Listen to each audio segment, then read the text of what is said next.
अब यो इन्टिग्रेसनकै अर्को प्रब्लम यो चाहिँ इन्टिग्रेसन बाई पार्ट्सबाट सल्भ गर्नुपर्ने प्रब्लम हो।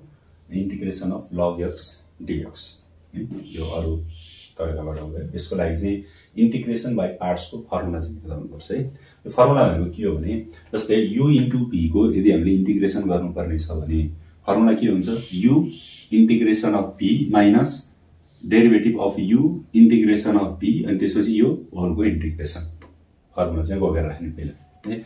अनि यो फर्मुला अब यसमा एप्लाई गर्दा हेर न यहाँ u इन्टु v छ भने यहाँ त log x मात्रै छ, फेरि एउटा मात्र टर्म छ भने u इन्टु v फर्मुला कसरी लाग्छ भन्ने कुरा हो भने यसमा यसलाई लेख्दाखेरि हामी के गर्न सक्छौँ भने यो log x इन्टु 1 dx गरेर राख्यो भने अब यहाँ दुईवटा फंक्सन भयो है।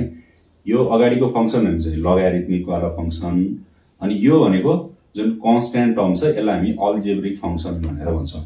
के भयो अल्जेब्रिक फंक्सन। अब यहाँनिर u र v मा चाहिँ के हुन्छ भने जहिले पनि अब कहिलेकाहीँ चाहिँ 1 अगाडि लेख्न पनि सकियो पछाडि लेख्न पनि सकियो, कुनलाई u र कुनलाई v लेट गर्ने भन्ने कुरो चाहिँ यो चाहिँ लेट रुलले डिसाइड गर्छ है।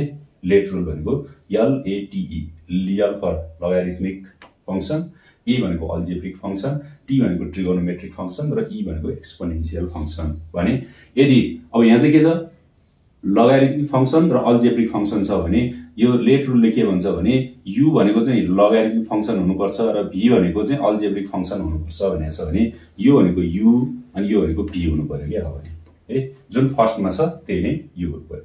कहिलेकाहीँ चाहिँ जस्तै मानौँ इन्टिग्रेसन अफ log x हैन अनि अगाडि e को पावर x अनि log x आयो भने यो भनेको एक्सपोनेन्शियल फंक्सन हैन, यो भनेको लगारिथमिक फंक्सन भयो भने अब यो बेलामा चाहिँ के गर्नु पर्यो यहाँ हेर लेट रुलमा पहिले l पछि बल्ल e आउँछ नि, भनेपछि लगारिथमिक फंक्सन पछि बल्ल एक्सपोनेन्शियल आउनु पर्ने छ नि हैन।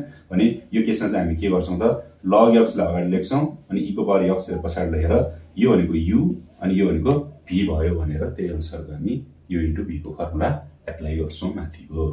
अब यसमा के गर्नुपर्ने छैन, किन यल अगाडि नै छ ए पछाडि हुन्छ, फर्स्टमा यल आउनु पर्यो त्यसपछि ए आउनु पर्ने भने यसमा अब यताको फर्मुला एप्लाई गर्दा हेर है फर्मुला u अनि इन्टिग्रेसन अफ v dx पहिला म यहाँ फर्मुला लेखिदिन्छु हेर u integration of v dx minus derivative of d by dx अफ u derivative of u integration of v अनि यो फेरि होलको इन्टिग्रेसन।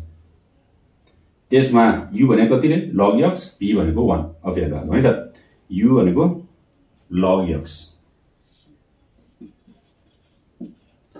इन्टिग्रेसन अफ v भनेको 1 dx माइनस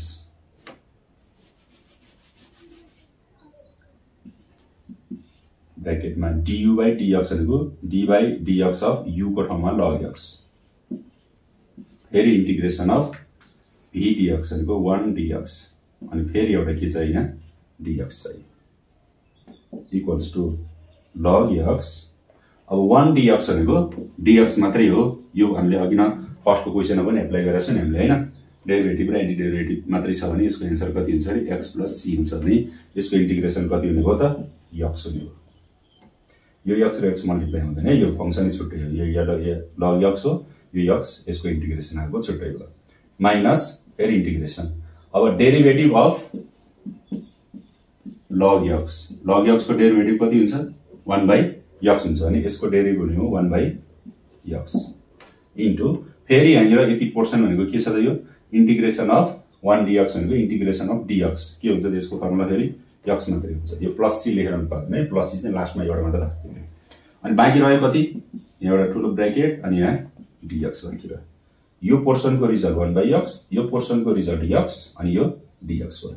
यहाँ x र x क्यान्सल भयो, बाँकी रह्यो यो x ले मैले अगाडि राख्दिए भने x log x minus integration of 1 dx अथवा dx मात्र लेखेर भयो यदि बाँकी रह्यो equals to x log x minus integration of dx हुन्छ। फेरि त्यो फर्मुला लाग्नु भनेपछि के हुन्छ त यहाँ x मात्रै हुन्छ। अब इन्टिग्रेसन सकियो भने अब एउटा कन्स्ट्यान्ट टर्म हाल्दिने एउटा c भनेर एउटा त्योहरुको सबैलाई रिप्रेजेन्ट गर्ने गरेर एउटा इन्टिग्रेसन कन्स्ट्यान्ट हाल्दियौ भने यो log x को इन्टिग्रेसन गर्यो भने जुन चाहिने रिजल्ट हो त्यो चाहिँ कति हुँदो रहेछ त x log x minus x plus c। यो पछि फर्मुलाको फर्ममा पनि युज गर्नुपर्ने हुन्छ सक्छ कहीं कतै हैन। अहिलेको लागि चाहिँ log x को इन्टिग्रेसन निकाल्नको लागि चाहिँ हामीले यसरी निकाल्नु पर्छ भनेर याद गर्ने है। यो सबभन्दा मेन भनेको लेट रुल र यो यु र भी केलाई डिनोट गर्ने भन्ने कुरो त्यति याद भयो र यो इन्टिग्रेसन बाइ पार्ट्सको फर्मुला याद भयो भने यो निकाल्नको लागि सजिलै हामी फाइन्ड आउट गर्न सक्छौँ।